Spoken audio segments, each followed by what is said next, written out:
Alors, bienvenue à tous pour ce webinaire de présentation de la méthode Samy et Julie. Nous allons commencer par vous présenter ces 5 auteurs. Il y a en haut à gauche Géraldine Le Gaouillat, qui est conseillère pédagogique en Bretagne, au centre Catherine Perronnet, plus connue sous le nom du blog de Chat Noir. En bas à gauche, Emmanuel Lacroix, qui dirige Effet Eureka, organisme de formation.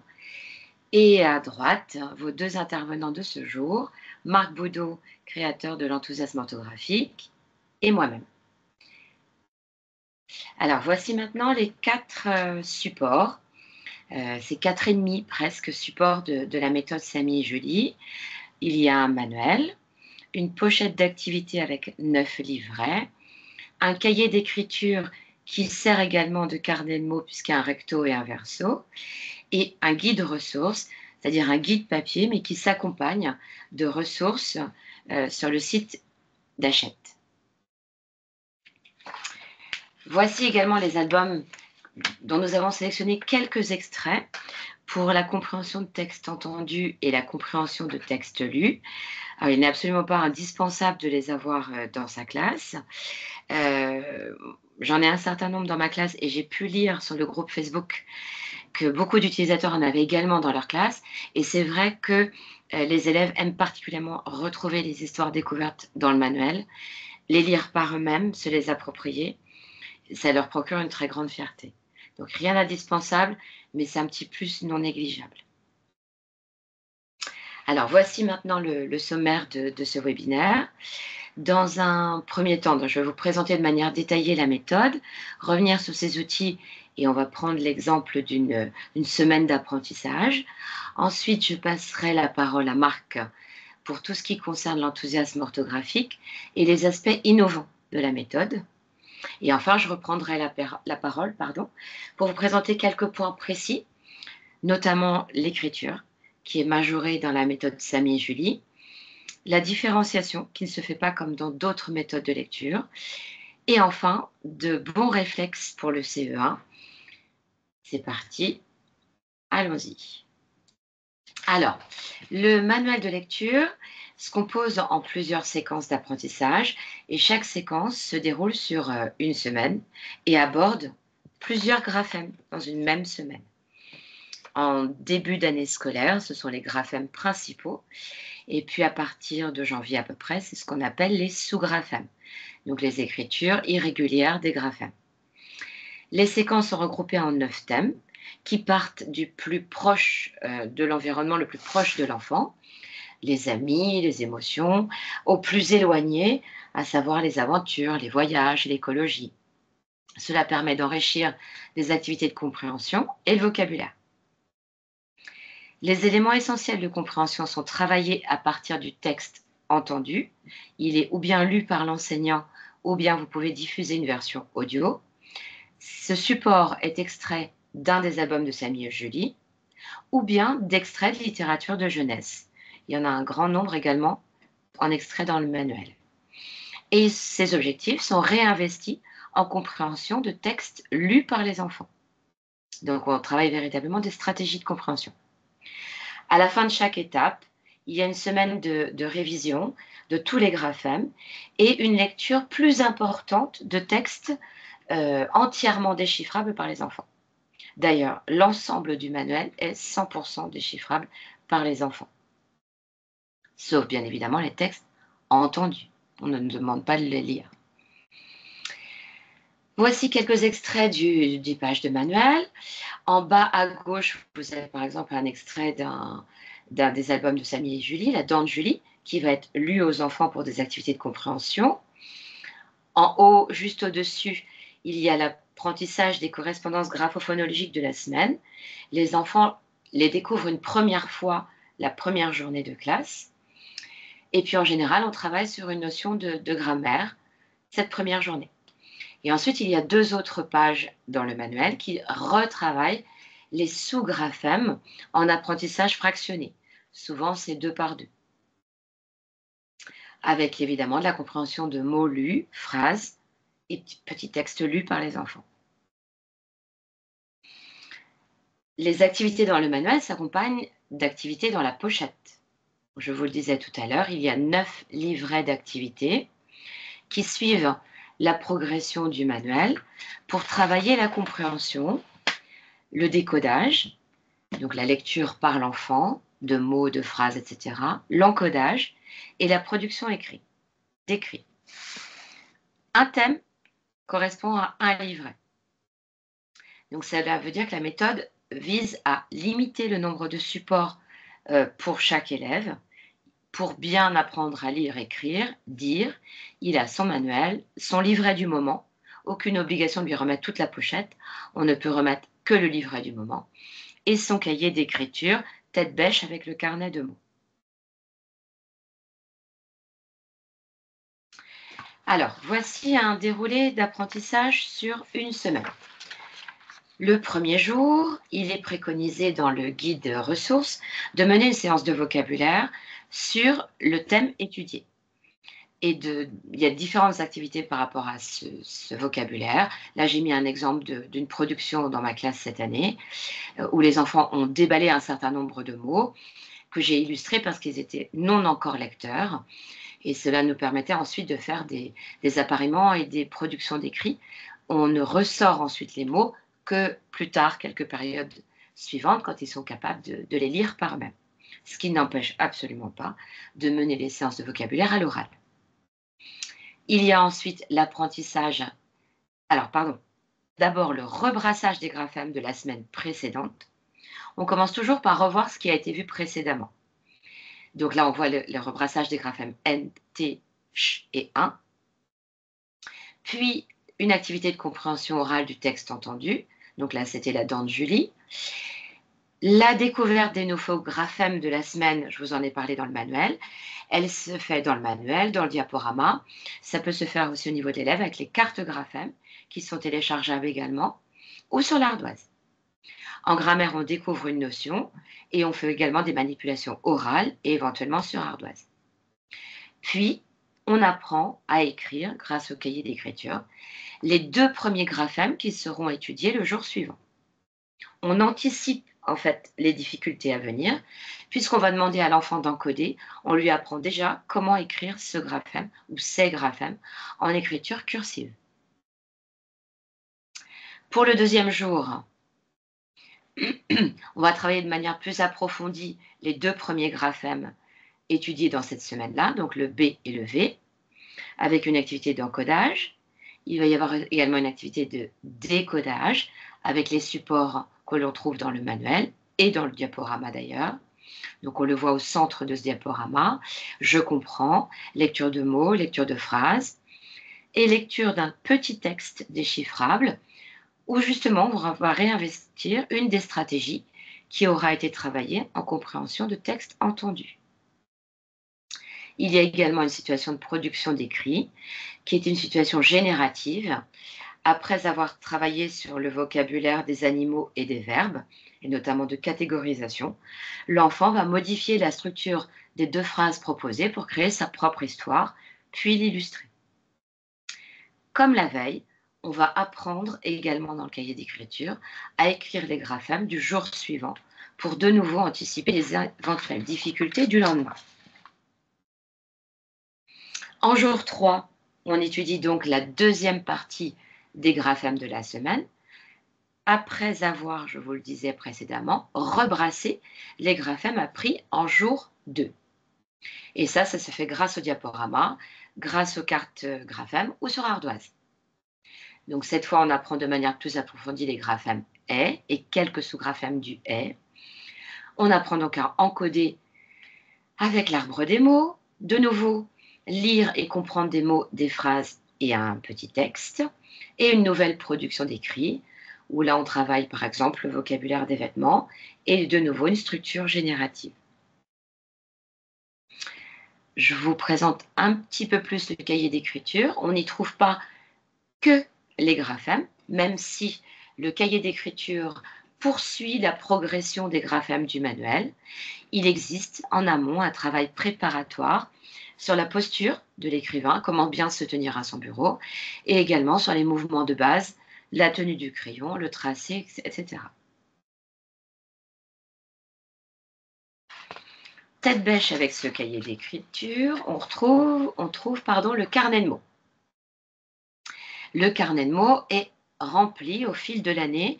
Ça démarre véritablement autour du mois de décembre, hein. Les 2 premières périodes, on ne travaille pas forcément l'orthographe et la mémorisation orthographique, involontaire. C'est-à-dire, on les oblige à mémoriser l'orthographe des mots.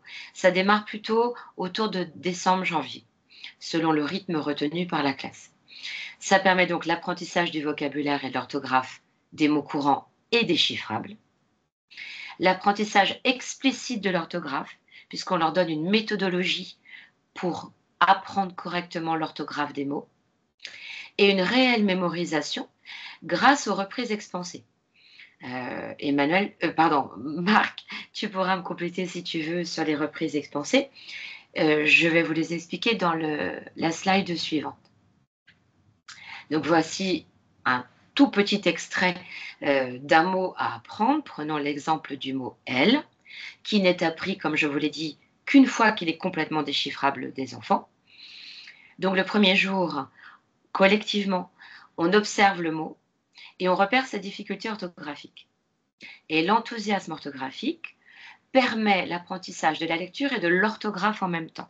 C'est ce qui caractérise la méthode graphémique Samy et Julie. Ce double apprentissage, et cela dès le CP, sans attendre le CE1. Donc l'enthousiasme orthographique met en exergue les difficultés du mot, donc on les repère. Par exemple ici, le « est » de « elle », c'est un « e », et il a un double « l ». L'élève le copie en respectant les couleurs. Puis les jours suivants, il va y avoir des étapes de mémorisation. Le deuxième jour, l'élève va copier le mot sous la dictée d'un copain. Et si cette activité est réussie, on va colorier le petit cercle du crayon. Le jour suivant, il devra l'épeler, de la même manière si c'est réussi, on colorie. Et enfin, le dernier jour, il ne devra dire seulement les difficultés orthographiques du mot. Donc ici, le « est » et les doubles « l ». S'il y a des erreurs, les petits cercles ne sont pas colorés et le camarade y reviendra. C'est-à-dire que le but est que toute cette petite pastille soit colorée un jour. Et ensuite, on reprendra ce travail de mémorisation sur le mois suivant et les autres mois encore. Ça veut dire qu'on ne lâche jamais l'orthographe d'un mot. On ne considère pas qu'elle a été étudiée une semaine, puis on l'abandonne, ce qui est une pratique très fréquente. Là, les mots continuent à être rebrassés, je vous le disais, d'à peu près décembre, janvier, jusqu'à la fin du CP. Un autre matériel essentiel, c'est le guide ressources. On y trouve la programmation des séances sur l'année, la description de chaque séance par semaine. Donc, je vous disais, une séquence, c'est 4 jours. Chaque jour, 5 temps de 30 minutes sont proposés, soit 2h30 par jour, pour travailler tous les aspects du dire, lire et écrire. Et on y trouve évidemment le pas à pas de chaque séance. Grâce à ce guide ressources, vous allez pouvoir composer le 4e jour de la démarche. En effet, le 4e jour, c'est un jour un petit peu ajustable selon le rythme des uns et des autres. Si on enseigne dans un multicours, ça n'est pas la même chose que si on enseigne dans un CP unique. On ne dispose pas du même temps de présence de l'enseignant avec le groupe de CP. Donc ce 4e jour, c'est une variable d'ajustement pour rendre tout cela possible. Donc on peut très bien finir des activités qui n'auraient pas pu être menées dans le livret dans la semaine, par exemple à cause d'un multiniveau ou de sortie scolaire, imaginons. Ou alors, si on arrive à tenir le rythme, eh bien, on peut proposer des activités complémentaires que l'on retrouve dans les ressources qui sont téléchargeables.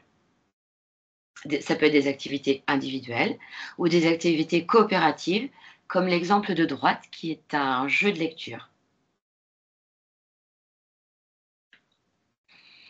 Ce jour 4 également, on va retravailler le vocabulaire qui avait été étudié déjà le lundi et on le fera tout au long du thème le jour 1 et le jour 4. On va revoir tous les graphèmes appris dans la semaine. On va également retravailler les notions de grammaire en manipulant de nouveau.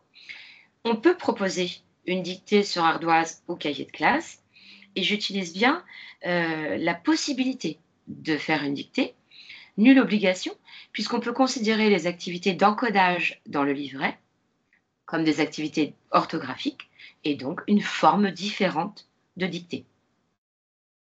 On propose également ce jour-là des activités de remédiation ou d'approfondissement, sous forme d'ateliers tournants par exemple, ou de plans de travail. Donc je vous parlais des ressources à télécharger. Elles sont téléchargeables sur le site Hachette Éducation, sur preuve d'achat du guide papier. Vous y trouverez des diaporamas. Vous envoyez quelques slides dans le bas de l'écran, notamment pour faciliter le travail en collectif. Et le diaporama est commenté. Donc en fait, le guide du maître est inséré dans les commentaires des diaporamas. On trouve donc les photofiches dont je vous parlais à l'instant pour le jour 4, mais également des photofiches de révision et de rebrassage régulier. Et vous trouverez également dans les ressources les enregistrements audio des textes entendus. Alors, sur le groupe Facebook, plusieurs collègues m'ont interpellé sur la faisabilité d'une telle méthode dans un cours multiniveau. C'est tout à fait faisable parce que certaines activités des livrets vont très vite être ritualisées. D'une part, je vous donne l'exemple de l'encodage, qui très rapidement peut être fait en autonomie, notamment grâce à ce fabuleux outil qui est l'arbre des mots. Marc va vous le présenter dans quelques minutes. Ça, c'est très rapidement possible de le rendre autonome. Et également, le rituel du carnet de mots. Les enfants vont très vite comprendre le fonctionnement de l'apprentissage orthographique des mots. Dans ma classe, ils sont en binôme. C'est vraiment un rituel. On le fait tous les jours, qu'on ait à apprendre un mot ou simplement à revoir des mots appris. Et ils sont une dizaine ou une quinzaine de minutes en autonomie sur ce temps-là. Ça fonctionne vraiment très bien. Je ne vous garantis pas le 0% d'erreur. Tout apprentissage génère des erreurs. Mais ce sont des temps qui sont tout à fait possibles de déléguer en autonomie. Ce qui va nous permettre, par exemple, si on est en grande section CP, d'être sur des temps avec les grandes sections dans des activités langagières, de compréhension, etc. La même chose en CE1. J'ai même pu, et je vais vous le montrer dans la slide suivante, quand j'avais CP, CE1, partager certaines activités de Samy et Julie avec les CE1 de ma classe. Et j'ai lu également sur le groupe Facebook des collègues qui procèdent de la même manière, notamment au niveau des activités de compréhension de texte entendu, mais également au niveau des activités de production d'écrit, évidemment en complexifiant un petit peu la consigne pour leur CE1, mais c'est tout à fait possible de partager certaines activités. Et comme je vous le disais précédemment pour l'emploi du temps, grande section CP, on retrouve les mêmes activités d'encodage ou de rituel du carnet de mots qui sont tout à fait possibles de programmer en autonomie. De la même manière, les activités de compréhension de mots, par exemple, sont très rapides. L'activité de compréhension avec l'enseignant va surtout porter sur le texte. Vérifier que les élèves de CP comprennent bien le texte lu par eux-mêmes. Mais là encore, avec des groupes constitués notamment à partir de janvier, une fois les évaluations nationales de passées, on va pouvoir laisser des enfants en autonomie et ne garder que les quelques enfants qui ont des réelles difficultés ou d'automatisation du déchiffrage et donc d'accès à la lecture du texte, ou bien des difficultés de compréhension. Ça veut dire que sur un groupe, même multiniveau, on n'a plus que quelques élèves et on sait que le nombre d'enfants joue un rôle important dans le temps consacré à l'activité. Alors, je vous donne l'exemple de l'année passée où j'avais un CP-CE1 et notamment de l'activité de compréhension de textes entendus. Oswald Hip Hop est un extrait de littérature de jeunesse présent dans le manuel de lecture Samy et Julie. On avait CP et CE1 tous écouté ce texte. Les CP avaient travaillé avec moi sur l'organisation du récit et l'élaboration d'une carte de récit. Les CE1 avaient la même activité, mais en autonomie. Je poursuis. Quand on est en multiniveau, ou bien en CP classe flexible, ce qui est mon cas cette année. Cette année, j'avais 21 CP avec un niveau très hétérogène dans la classe. C'était plus facile pour les enfants d'apprendre en petits groupes. Et donc, je reportais sur le plan de travail des enfants, certaines activités qui bien évidemment leur étaient présentées quand même collectivement. On retrouve quelques ateliers propres à Samy et Julie. Il y a 2 jeux de lecture, le jeu 4 et le jeu 5, téléchargeables dans les ressources. On retrouve les cartes d'encodage de l'enthousiasme orthographique et on retrouve le rap de Samy et Julie, qui est un support qu'on peut télécharger sur le groupe Facebook. Donc il est possible également de considérer l'autonomie et le plan de travail comme des phases d'entraînement autonome sans la présence de l'enseignant. Et ça, c'est quelque chose qui fonctionne vraiment bien quand il est accompagné dans les premiers jours de classe, bien évidemment, mais qui fonctionne ensuite très très bien quand on a du multiniveau. Alors là, je vous ai parlé de toutes les ressources vraiment liées à la méthode Samy et Julie et au site Hachette Éducation, mais il existe également d'autres nombreuses ressources, notamment chez la copine Catherine du blog de Chat Noir, qui a créé un nombre incroyable de ressources pour les 3 grandes étapes de la méthode Samy et Julie. Marc va vous parler aussi dans quelques minutes de ces 3 grandes étapes d'apprentissage.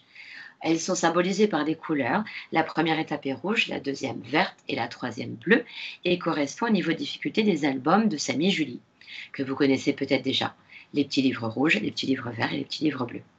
Donc il y a un très grand nombre d'activités téléchargeables et un très grand nombre de ces activités sont tout à fait réalisables en autonomie par des CP et très vite dès le début d'année scolaire. Vous trouverez également d'autres sortes de ressources sur le site Effet Eureka. Notamment, vous pourrez observer quelques séances de classe qui avaient été enregistrées dans ma classe l'année passée. Et il existe également sur le groupe Effet Eureka, notamment pour les stagiaires d'Effet Eureka, une communauté d'apprentissage qui utilise Samy et Julie, où les collègues s'échangent des supports et échangent sur les questions qu'elles rencontrent dans leur pratique par rapport à Samy et Julie. Enfin, sur l'enthousiasme orthographique, vous allez trouver des ressources vraiment complémentaires de la méthode Samy et Julie. Alors, il y a par exemple toutes les comptines, et même si dans les comptines, les phonèmes et les graphèmes ne sont pas regroupés de la même manière que Samy et Julie, cela fonctionne très très bien. Cette année, on a appris toutes les comptines dans ma classe. Ça n'a jamais gêné l'apprentissage des enfants, au contraire, ça l'a plus que grandement renforcé. Il existe également d'autres supports, je vous en ai mis que quelques extraits ici, les cartes son, l'arbre programmatique, arbre que vous trouverez également en version simplifiée dans les ressources téléchargeables Hachette, et les cartes d'encodage. Et Marc, je te propose de prendre la main pour présenter les innovations et l'enthousiasme orthographique. Alors, est-ce que tu vois mon écran, Delphine? Oui. La nouvelle présentation? Eh bien, bonjour à tous. Alors, pour vous mettre dans le contexte, un jour, Delphine m'a appelé, il y a 2-3 ans, enseignante de CP et aussi l'autrice de la méthode Piloti. Et ça faisait un an et demi que Delphine utilisait l'arbre et s'apercevait qu'en fait, en faisant de l'orthographe, en écrivant, les enfants apprenaient beaucoup plus vite à lire. Donc en fait, nous, on est un projet à la fois de recherche avec des chercheurs, avec des enseignants et des gens comme moi qui sommes des concepteurs pédagogiques. Et en travaillant sur la problématique de l'orthographe, voilà, on- on avance aussi en lecture et le projet avec Delphine, à la demande de Hachette, a été de marier un petit peu ces 2 concepts et on voyait ainsi apparaître cet outil dans la méthode de lecture Samy et Julie. Alors, c'est une démarche innovante, donc je vais vous parler de l'arbre des mots, le palier de lecture et l'enthousiasme qu'apportent les petits livres Samy et Julie. Alors, soyez rassurés, à chaque fois qu'on voit l'arbre comme ça, on se dit: «Ouh là là, toutes ces informations, jamais mon petit bout de CP et encore moins de maternelle», parce que bien sûr on l'a testé en maternelle, n'arrivera à digérer toutes ces informations. On a fait des tests, il existe depuis maintenant 5 ans et même en maternelle, on arrive à leur faire comprendre le système orthographique, avec cet outil, avec autant d'informations. Alors, pour vous l'expliquer en quelques mots, pour ceux qui ne le connaissent pas, en gros, vous avez dans notre cerveau de français, on a 37 sons. Dans d'autres langues, il y en a moins.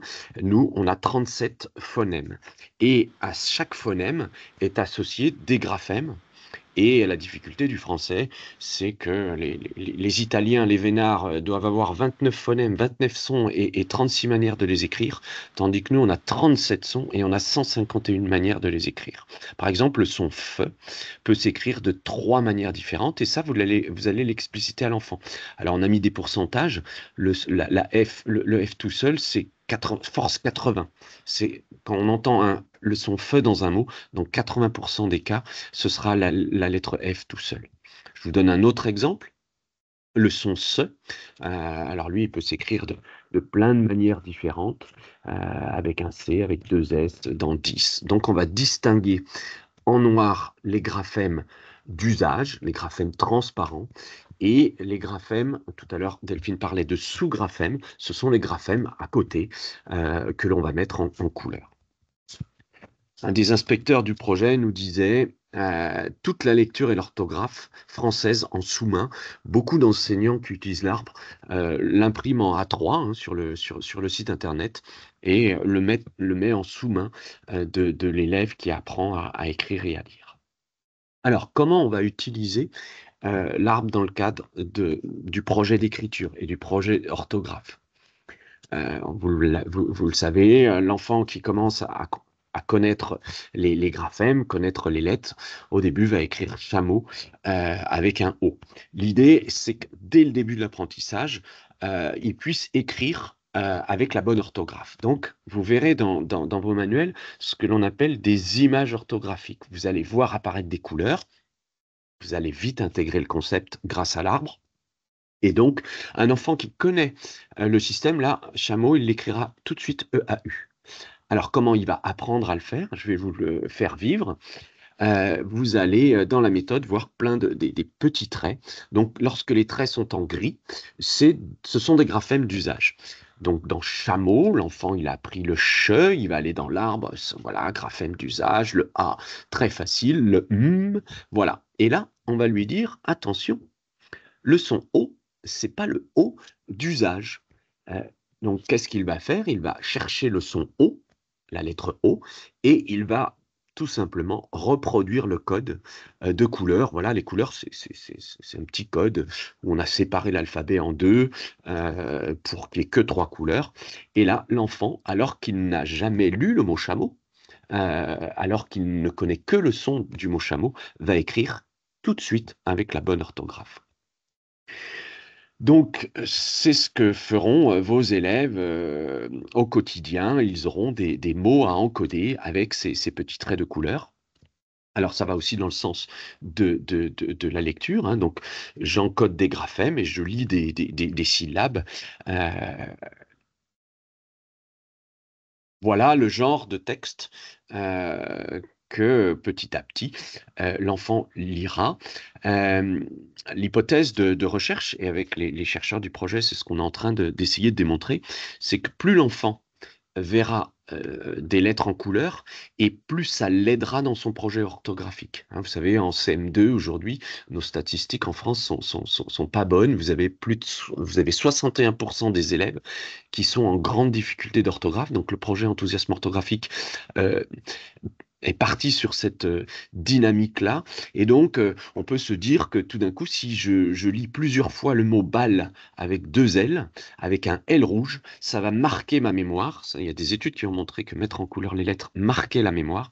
Et voilà, on va soumettre vos élèves à certains mots en couleur. La phrase magique que vous pourrez retrouver sur le site, c'est que vous pourrez dire à vos élèves, c'est range dans ta mémoire orthographique les lettres en couleur, les autres on s'en fiche un petit peu, car elles s'écrivent comme elles se prononcent.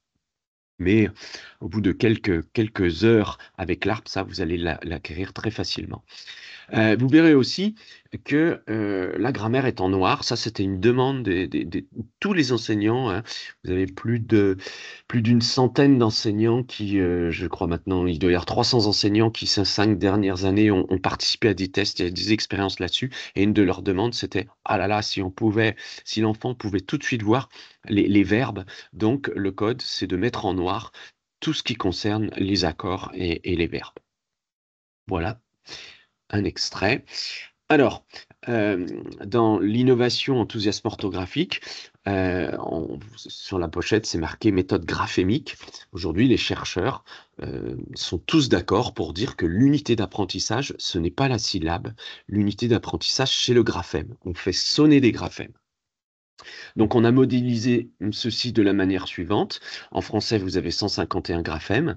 Quelqu'un qui connaît les 97 graphèmes les plus fréquents va être capable de décoder et de lire un texte.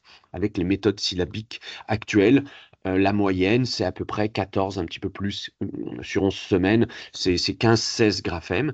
Et après, jusqu'au mois de juin, on va essayer d'apprendre, on est obligé d'accélérer le rythme. Et beaucoup d'enseignants nous disaient, bah, finalement, en terminant ma méthode, j'ai pas terminé d'apprendre tous les graphèmes.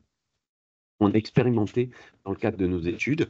Voilà, l'élève moyen, à peu près, mémorise 55 graphèmes fin mars. Avec l'art programmatique et les cartes d'encodage, on a démontré qu'il était possible d'apprendre presque une cinquantaine de graphèmes en 11 semaines. Et l'originalité, c'est qu'après, on arrête quelques semaines d'apprendre de nouveaux graphèmes et on fait lire les enfants.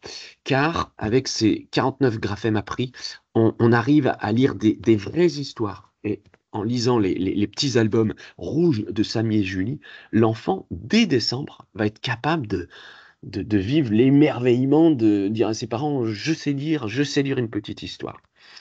On va continuer le programme jusqu'en février, où là, on va rajouter euh,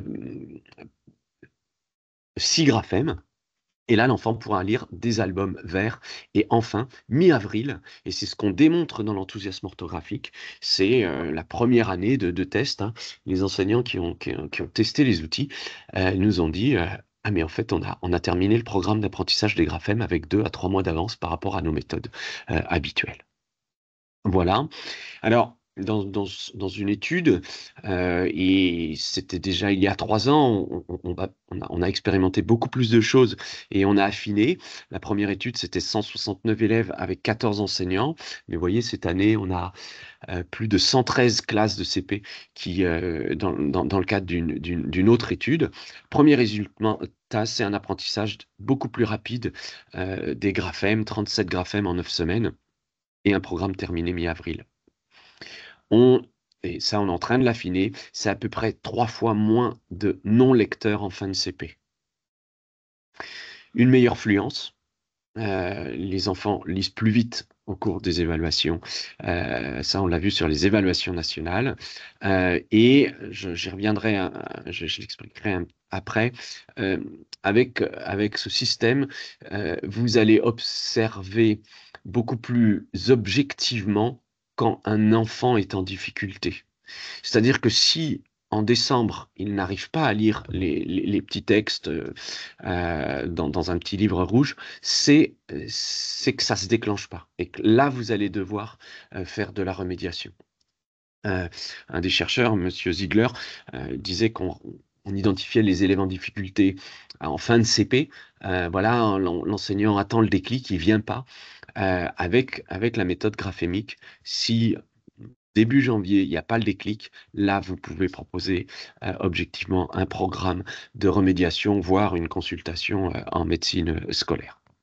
Un des résultats qui vient de tomber, parce qu'on a enfin accès aux évaluations nationales, avec ce système, on est en train de démontrer qu'en CE1, les élèves sont bien meilleurs en entrée en CE1, sont bien meilleurs en orthographe. Ça, c'est très objectif et il va y avoir des publications là-dessus prochainement. Voilà, Sam et Julie, un rythme soutenu, des révisions fréquentes et des paliers de lecture enthousiasmantes. L'enthousiasme avec, voilà, quand avec Delphine, elle m'a présenté ce projet d'associer Samy et Julie, qui sont des héros que les enfants aiment, à une méthode de lecture. J'ai trouvé l'idée extraordinaire. Voilà, c'est des vrais héros, des textes lus dès septembre qu'on peut déchiffrer, une approche ludique. Euh, Dès les premiers tests, au début, on se dit, oh là, on va faire des jeux avec les couleurs, pas besoin. Le fait de mettre en couleur les mots, c'est ludique et ça oriente sa mémoire orthographique. Donc, vous voyez, les 5 mots arbre, lapin, moustache sont des mots dits transparents. Et à droite, pomme, tasse, on va mettre l'opacité en couleur sur la double consonne. On va mettre les lettres muettes en couleur. Dans haricot, l'enfant, il a seulement à se souvenir qu'il y a un H et un T à la fin. Le reste s'écrit comme il se prononce. Et ce qu'on appelle les sous-graphèmes, le EAU, ou le SE, écrit avec un C, etc. Donc, c'est un univers de couleurs qui plaît aux enfants. Et voilà, je ne reviens pas sur le texte dont je vous ai parlé juste avant. Très rapidement, des vrais héros, plus de motivation, plus d'attention, plus d'engagement actif, une charge cognitive allégée, c'est-à-dire que l'enfant n'a plus à combiner des lettres, il apprend à mémoriser des graphèmes, donc plus de simplicité. Le fait que l'enfant écrit dès le début du CP, on sait que ça aura un impact sur sa mémoire orthographique, il sera meilleur en orthographe, plus d'orthographe. Des activités de compréhension, alors ça c'est le modèle de Delphine sur la compréhension. Donc un apprentissage, hein, parce que là, lire, c'est pas seulement décoder, c'est comprendre. Et enfin, une vision plus précise de la progression de vos élèves. Vous allez pouvoir détecter les élèves en difficulté de lecture plus rapidement. Voilà, je te redonne la parole, Delphine. Je coupe. Je partage de nouveau mon écran. Est-ce que vous le voyez? Tu le Oui, vois, moi? ouais, Ok. mais il faut que tu le mettes en paysage, En paysage, en en diaporama. diaporama, oui, pardon. Hop, hop, hop, hop, hop. Excusez-moi, je l'ai mis à partir du début. Je retrouve tout de suite la bonne slide. Voilà. C'est mieux là? C'est mieux, merci. Voilà. Alors maintenant, je vais m'attarder sur 3 points que j'ai évoqués au tout début de la présentation, à savoir écrire pour lire, la différenciation dans Samy et Julie, qui est abordée différemment de d'autres méthodes de lecture. Et enfin, le dernier point, ce sont les bons réflexes pour le CEA. Alors, voici le premier point, écrire pour lire. Ça, c'est des choix majeurs de cette méthode d'apprentissage, de la lecture DLCP. Majorer l'écrit au quotidien. Qu'est-ce qu'ils écrivent, les élèves de CP avec Samy et Julie? Des mots, évidemment, quand ils encodent, des phrases, très vite des petits textes, donc des mots inconnus, je vous le disais à l'instant. Ils écrivent également pour mémoriser l'orthographe des mots, mais ils écrivent aussi pour manifester leur compréhension de ce qu'ils ont lu. Alors pourquoi ce choix? Ça vient de ce constat-là. Ce n'est pas nous qui l'avons fait, ce sont des chercheurs. Les tâches que l'on rencontrait majoritairement dans les classes de CP, c'était celles qui faisaient le moins progresser les élèves. Et les tâches qui malheureusement les font le plus progresser, c'est celles qu'on rencontrait le moins. Les tâches qui les font les plus progresser sont l'encodage, la compréhension et la production d'écrits, notamment quand elles sont menées de manière explicite. Comment est-ce que j'écris correctement un mot en l'orthographiant dans sa bonne écriture? Comment est-ce que je comprends un texte et comment je te montre que je comprends un texte? Comment je peux produire une phrase, etc. Donc, quand ces apprentissages sont menés de manière explicite, eh bien, elles sont les plus efficaces. Eh bien, ce sont ces 3 tâches-là que nous avons majorées dans le livret d'activité des enfants. Alors, ce sont des tâches complexes. Complexe, ça ne veut pas dire difficile. Complexe, ça veut dire qu'il y a plusieurs apprentissages à mener de front pour les réaliser, mais elles font bien le plus progresser les enfants. Et par ailleurs, ce sont des tâches engageantes. Je vais revenir sur ce point dans quelques minutes. Dans le guide orange, on préconise aux enseignants de CP, dès le CP et pour les autres classes, l'usage du cahier du jour comme outil le plus efficace pour travailler le lire-écrire. Ils préfèrent ça, en fait, aux fichiers d'activité souvent soumis aux élèves. Pourquoi? Parce que la part de l'écriture est majorée dans le soi-disant cahier du jour. Eh bien, en fait, on a pensé la pochette d'activité et le cahier d'écriture exactement comme un cahier du jour, où les modèles seraient déjà faits, en fait, pour que l'enseignant ait moins de travail d'anticipation. Donc maintenant, je vous explique pourquoi l'écrit est plus engageant, notamment avec cette étude. Et ça définit la différenciation retenue pour Samy et Julie. Très souvent, dans les manuels de lecture, on va voir des étoiles, des différences de quantité d'écrit entre le plus petit lecteur et le plus grand lecteur. C'est une différenciation possible. Moi, elle m'interpelle toujours parce qu'avec ce système, on a tendance à proposer moins à ceux qui auraient besoin de plus, nos élèves fragiles. Quand on regarde l'étude d'Ouzolias que je vous ai synthétisée dans ce tableau, quand on regarde la différence de mobilisation en lecture entre des élèves les plus mobilisés, ça veut dire certainement les plus performants, et les moins mobilisés, l'écart est de 25. Quand on regarde ce même écart en situation d'écriture, l'écart n'est plus que de 2. Ça veut dire que l'écrire est bien l'activité la plus engageante pour tous nos élèves, y compris les plus fragiles, et qu'en plus, ça réduit les écarts entre les élèves les plus mobilisés et les moins mobilisés. Je vais prendre un exemple très simple dans ma classe. Entre mes élèves les plus mobilisés, cette année, j'avais 2 lectrices courantes à la rentrée de septembre. Et mes élèves les moins mobilisés, c'est un petit bonhomme de ma classe qui a 33 mots minutes encore là, tout début avril, ce qui laisse espoir d'atteindre les 50. Mais on voit bien qu'il y a un écart énorme entre ces élèves. En situation d'écriture, ils sont tous capables et engagés dans l'écriture d'encodage de mots, de la production d'écrits de phrases. Mes élèves les plus performants vont peut-être écrire plusieurs phrases, encoder les mots, puis les copier en cursive, quand l'enfant le plus en difficulté va peut-être lui encoder la plupart des mots, mais peut-être pas les copier en cursive, va écrire une phrase en production d'écrit et pas un texte, mais en tout cas, ils sont confrontés aux mêmes apprentissages complexes. Là encore, dans certaines méthodes de lecture, on va prioriser la production d'écrit pour les élèves les plus performants. Or, ce sont des tâches qui font le plus progresser les élèves. Donc, il faut bien prendre conscience de les proposer à tous nos élèves, surtout les plus fragiles. La différenciation dans Samy et Julie, elle se fait avec l'arbre des mots, l'outil que vous a présenté Marc à l'instant. Grâce à l'arbre des mots, et quel que soit mon niveau de mémorisation orthographique, là aussi, il y a des grands écarts d'un élève à l'autre. Un élève va voir un mot écrit comme le mot veau, le bébé de la vache, et ça y est, il l'aura vu une fois, l'orthographe du mot est mémorisée.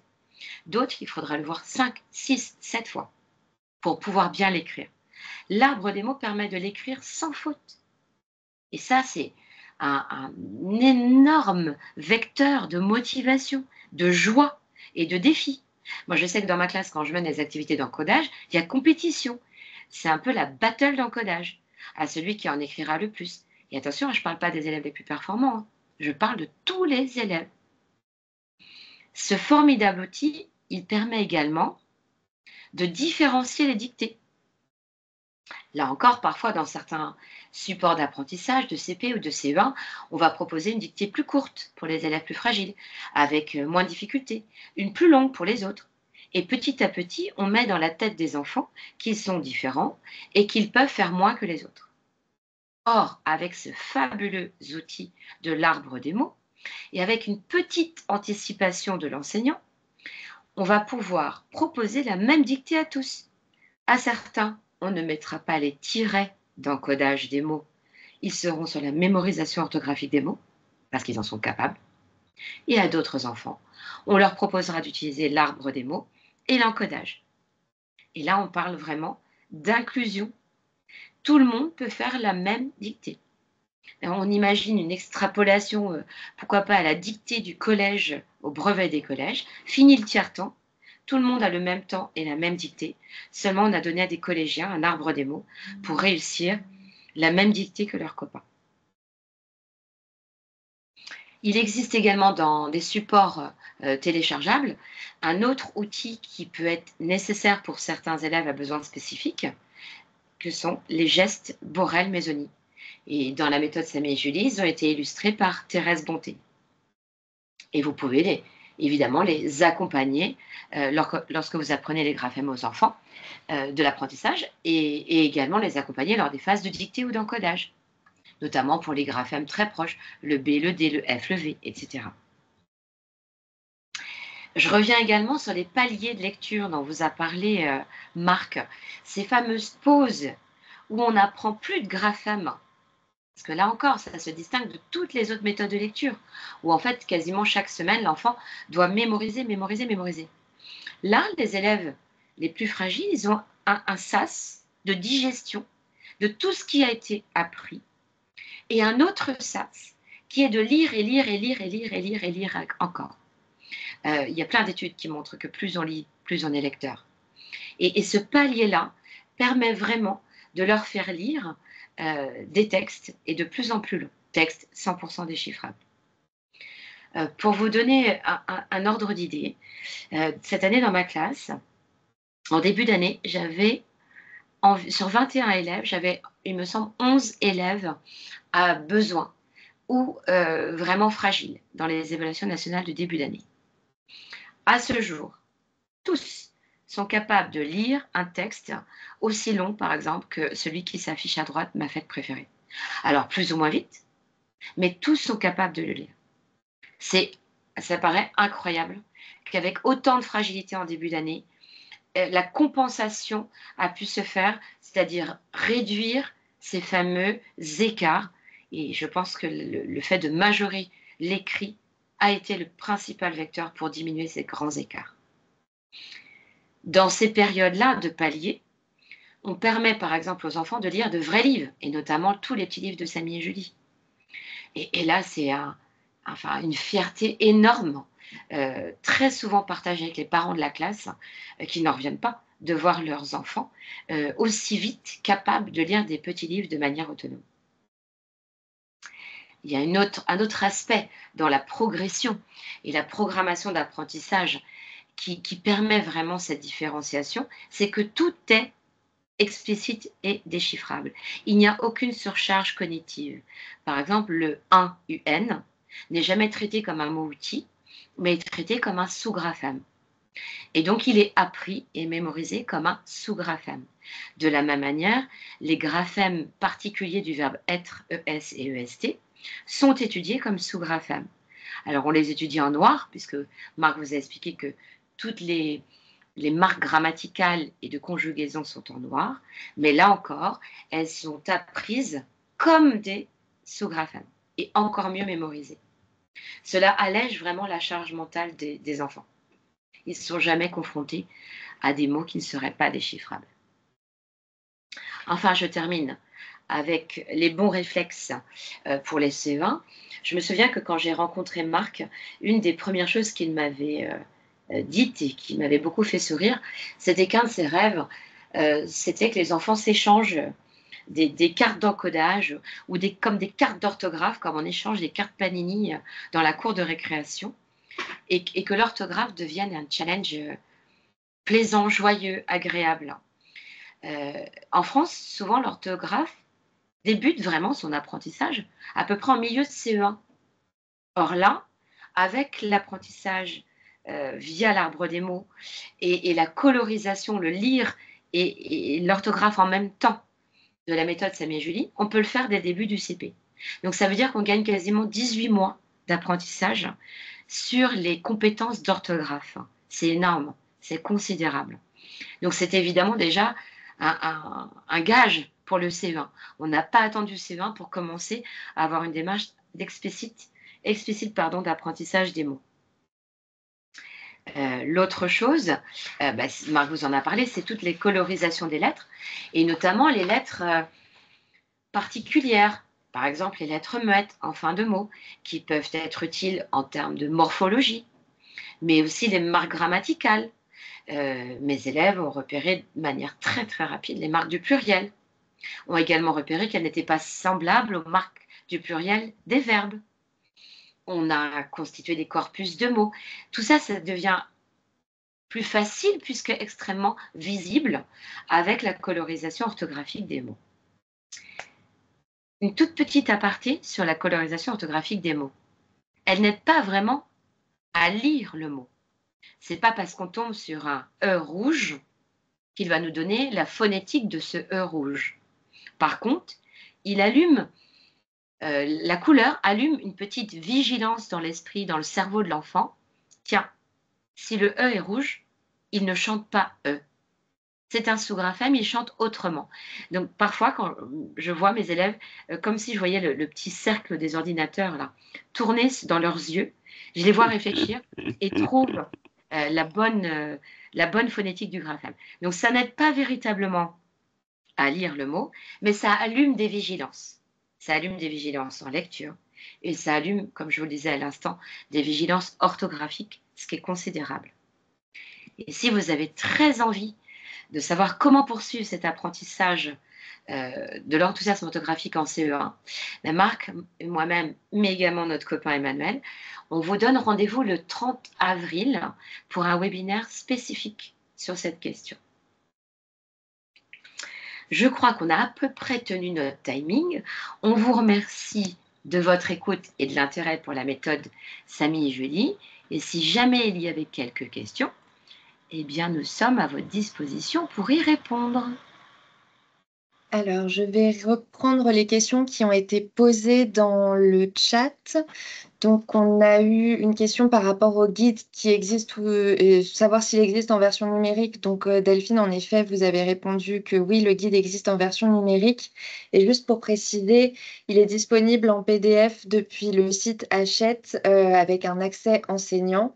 Et ensuite, vous avez accès aux ressources liées au guide ressources. Et à ce moment-là, il vous faut un accès prescripteur et une preuve d'achat du guide papier. Voilà. Ensuite, on a une question pour savoir si on donne aux élèves l'arbre simplifié ou l'autre. Alors, en pédagogie universelle, on dit que ce qui compte, c'est de proposer des supports, des outils aux enfants et de voir ce que eux prennent. Et dans ma classe, j'ai les deux. J'ai des supports de l'arbre de Marc, l'arbre de l'enthousiasme orthographique, qui est plus complexe, et j'ai des supports simplifiés. Et je laisse mes élèves choisir le support qui leur convient le mieux. Et ça marche très très bien. Nous, sur les études qu'on mène, l'arbre simplifié se justifie pour les enfants très en difficulté, vraiment où la surcharge visuelle les bloque. Mais au début, quand on a sorti l'arbre, entre autres, et qu'on l'a exposé en maternelle, en fait, petit à petit, c'est comme un chercher Charlie. Vous pouvez simplifier un chercher Charlie ou mettre plein d'informations dans un chercher Charlie. Et comme en fait l'arbre, on cherche un son et que tout d'un coup on trouve des mots avec des particularités, c'est beaucoup plus riche. Mais un cerveau qui va bien, un enfant qui n'est pas en difficulté, moi voilà, mais la complexité est géniale. Et je pense qu'il ne faut pas limiter la proposition. Je pense que l'idéal, c'est d'avoir les deux propositions dans sa classe. Dans ma classe, on a aussi un arbre géant, un poster d'affiché, et les enfants y ont également accès très très souvent. Ils adorent se mettre devant ce grand arbre. Alors ensuite, on a une autre question pour savoir si on peut retrouver des fiches de lecture supplémentaires pour chaque graphème dans les photofiches du guide ressources et si des activités de fluence sont prévues. Pardon. Tout à fait. Tout ça, c'est dans les ressources téléchargeables, semaine par semaine. Donc, les activités de fluence, on va les retrouver sur ces fameux paliers dont on vous a parlé. Il y en a deux. Ce sont des périodes à peu près 2 à 3 semaines.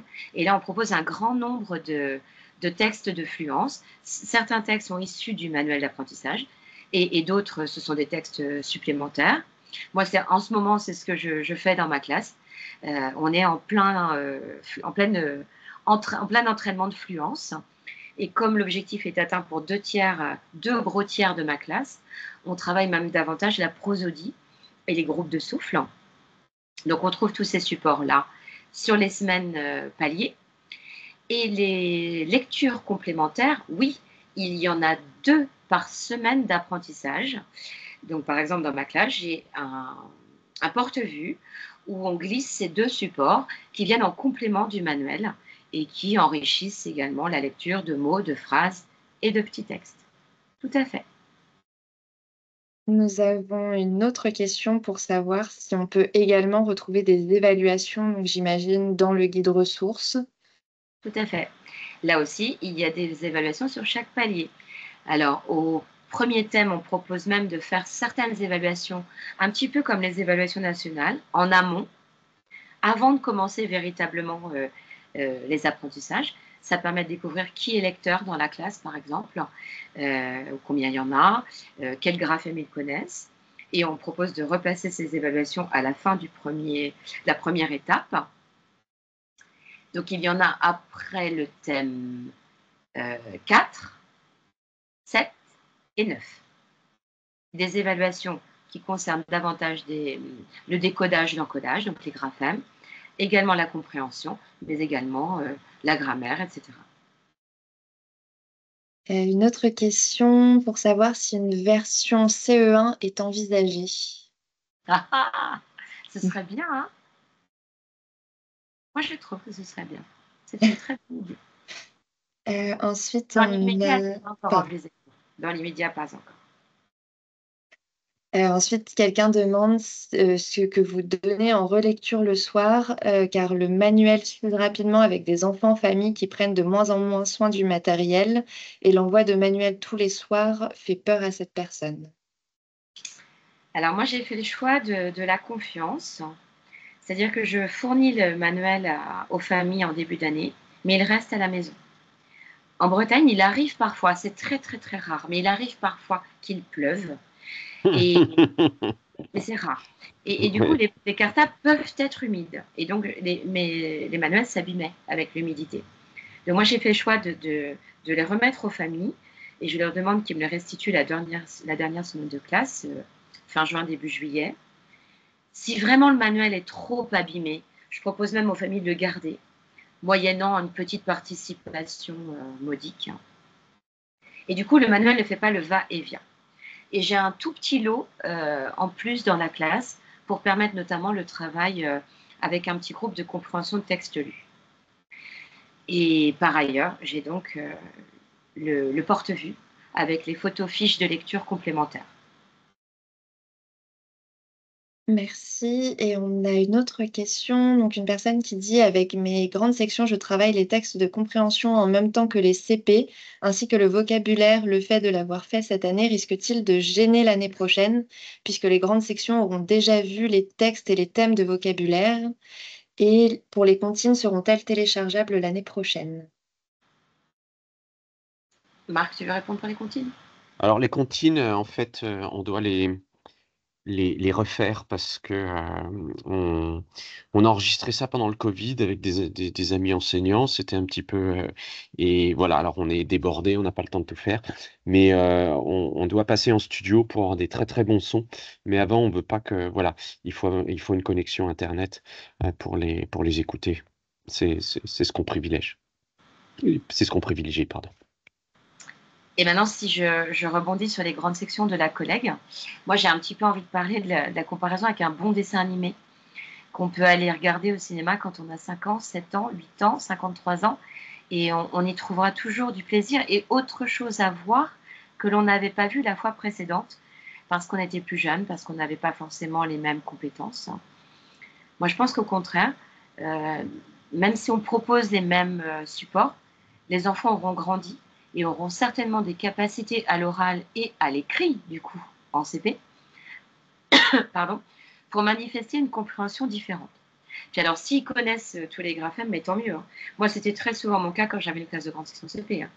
La plupart de mes CP arrivaient avec une très grande connaissance des graphèmes. Tant mieux, tant mieux. Ça rend l'apprentissage de la lecture léger et ludique. Vive les grandes sections CP. Une autre personne demande comment sont travaillés les 4 corpus par période de mots en vocabulaire, comme le demandent les programmes. Alors, les programmes ne sont pas clairement définis au niveau de la composition des corpus, c'est-à-dire qu'on ne dit pas il faut un corpus sémantique, un corpus, etc. etc. Pour chaque thème, il y a un corpus qui est plutôt sémantique. Enfin, je pense par exemple à amis, en ce moment on travaille sur le repas. Ce même corpus permet de travailler des contraires, des synonymes, etc., des catégorisations. Il y a aussi le corpus graphémique. Et là, il y en a au moins 2 chaque semaine. On peut ajouter à ça les corpus grammaticaux, puisqu'on va travailler les natures de mots comme les noms, les déterminants, etc. etc. Donc, on travaille différents corpus et je pense qu'il y en a suffisamment pour coller au programme. On a une autre question, donc pour savoir si la progression est très rapide par rapport aux autres méthodes et peut faire peur. Pouvez-vous nous confirmer qu'elle ne met pas les élèves les plus faibles davantage en difficulté? Ah ben, je vous ai donné ma propre Ouais. expérience de classe. Mm. C'est tout le contraire. Oui, et Et puis, pardon, vas-y, vas-y. vas-y, termine. L'exemple de ma classe, 10 à 11 enfants a besoin en début d'année scolaire ou fragile. Arrivé en début avril, le plus faible score de fluence, c'est 33 mots minutes. Tous les autres sont bien au-delà de 50 mots minutes. Au contraire, le rythme n'a jamais gêné un enfant.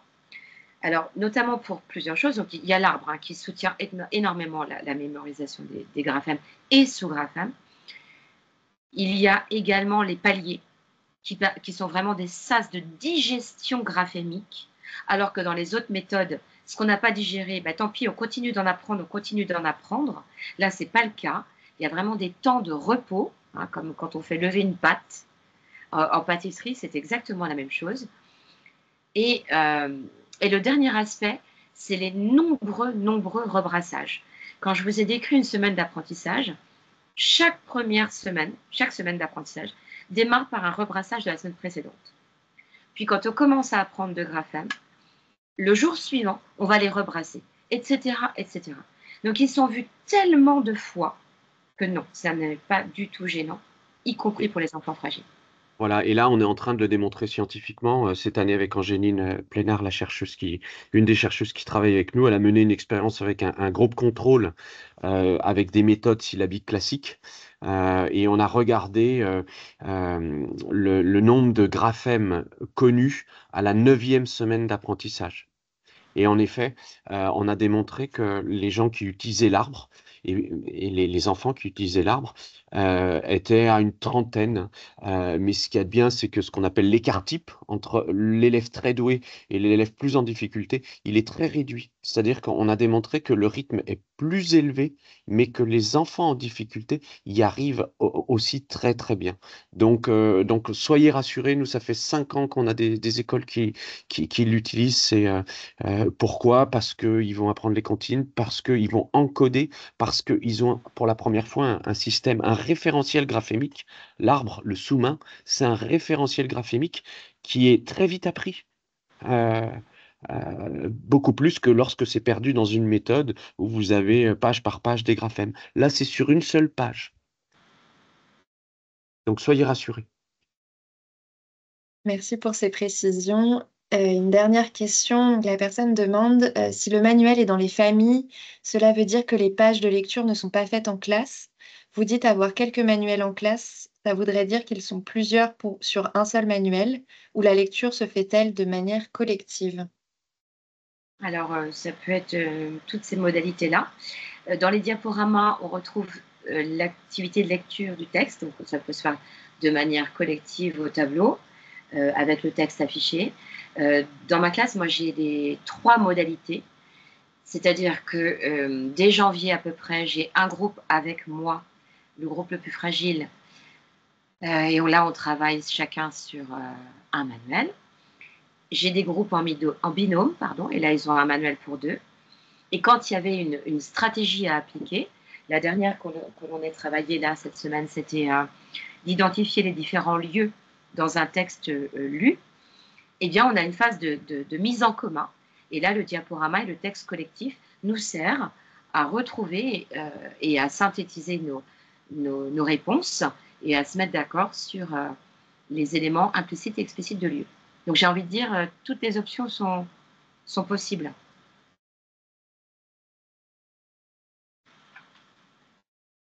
On a une dernière question, mais je ne sais pas du tout si vous aurez la réponse. Est-ce que la méthode est en cours de labellisation? Alors, je crois qu'il n'y a pas de réponse à ce jour à cette problématique. Je pense que ça n'est pas vraiment abandonné, peut-être reporté. Il y a des nouveaux programmes. La labellisation n'est peut-être pas encore abandonnée, mais il n'y en aura pas, il me semble, pour la rentrée 2020. Voilà. Alors, soyez hyper rassurés là-dessus. C'est que la labellisation, elle est faite par le Conseil scientifique de l'éducation nationale. Et la méthode Samy-Julie, enfin les méthodes dites graphémiques aujourd'hui, elles valident tous ces aspects-là, pas de mots-outils, la correspondance graphème-phonème, etc. Donc, si voilà, enfin, si Samy, et puis il y a eu des gens, je me souviens plus, Delphine, qui c'est qui avait c'est un éditeur ou un article de journal qui avait regardé quelles seraient les méthodes les mieux labellisées. Et Samy Julie était en tête, je crois, de. Alors, même si c'est pas. Tant que le conseil scientifique n'aura pas communiqué les critères et les méthodes labellisées, on ne peut pas savoir. Mais, euh, mais Elle il n'y a coche toutes pas les beaucoup cases. de soucis. Ouais, elle coche toutes Voilà, les cases. elle coche toutes les cases. Alors, on va prendre juste les 2 dernières questions qui ont été posées dans le chat et ensuite, je pense qu'on clôturera ce webinaire. Il me semble que vous avez déjà répondu au moins en partie à cette question, donc vous dites-moi si je me trompe. À quoi servent les couleurs en lecture? Savoir que le EAU du chameau n'est pas le graphème le plus fréquent, c'est utile seulement en écriture pour passer de l'oral à l'écrit. Alors, j'ai pas entendu toute la question parce que ça a bugué, mais la question c'est sur les couleurs. Pourquoi les couleurs? C'est ça. À quoi servent les couleurs du côté de la lecture? Alors, ça a d'abord été conçu pour l'orthographe. Et comme le disait Delphine tout à l'heure, en fait, l'arbre et les cartes d'encodage, c'est la première fois qu'en pédagogie, hein, au début, on n'osait pas le dire, mais depuis le temps. Donc, c'est la première fois qu'en pédagogie, un enfant peut écrire un mot avec la bonne orthographe sans l'aide de l'adulte. Et cette particularité, et ceci grâce aux couleurs qu'on a mis, qu'on a mis, que l'on a mis, mises. Et du coup, l'enfant écrit. Donc, ça va avoir un impact sur la lecture. Mais la personne a raison. Notre système n'a pas été mis en place dans le cadre de la lecture. Il y a d'autres systèmes qui utilisent les couleurs. Par exemple, mettre les consonnes, les graphèmes consonnes dans une couleur et les graphèmes voyelles dans une autre. Donc là, mais ça va servir pendant les quelques semaines d'apprentissage de la lecture. Nous, notre système permet à l'enfant d'écrire des mots sans faire de faute d'orthographe, de commencer à construire sa mémoire orthographique dès le CP. Et alors, on s'aperçoit quand même, hein, et là on est en train de commencer des études là-dessus, c'est que petit à petit, il connaît les codes couleurs et ça va l'aider aussi en lecture. Mais là, on n'a encore rien prouvé.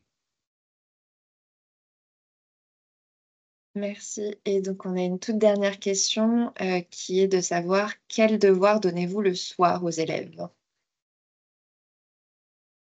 Moi, je donne de la relecture. Donc, relecture de la page du manuel, relecture par un adulte du texte entendu, par exemple, et de poser les questions pour vérifier la compréhension, ou relecture des photofiches dans le porte-vue.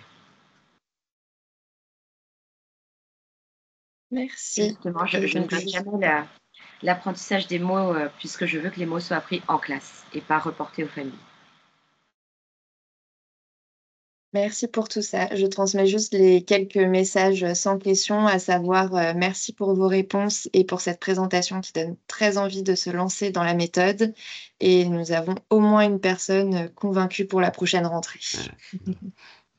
Peut-être précision, n'hésitez pas à aller sur le site de Samy et Julie parce que vous allez trouver plein de liens et entre autres des liens sur l'enthousiasme orthographique où il y a des capsules vidéo qui expliquent les différents concepts que l'on vous a présentés aujourd'hui très rapidement, entre autres sur les couleurs.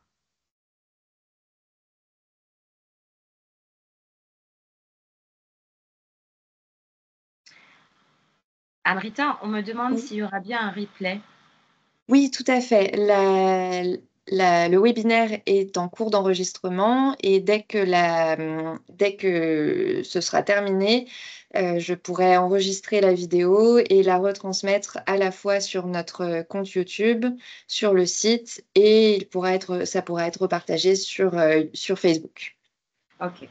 Voilà, Voilà. ce que je voulais rappeler aux personnes qui nous écoutaient, c'est qu'il y a un groupe Facebook Parfait. dédié à Samy et Julie, que vous y êtes les bienvenus pour échanger, mais également pour télécharger certains supports et échanger également avec les auteurs. Merci beaucoup à tous. Merci Delphine, merci Marc pour cette présentation. Merci. Et à bientôt. Bonne journée à tous. À bientôt. Merci. Merci pour votre écoute.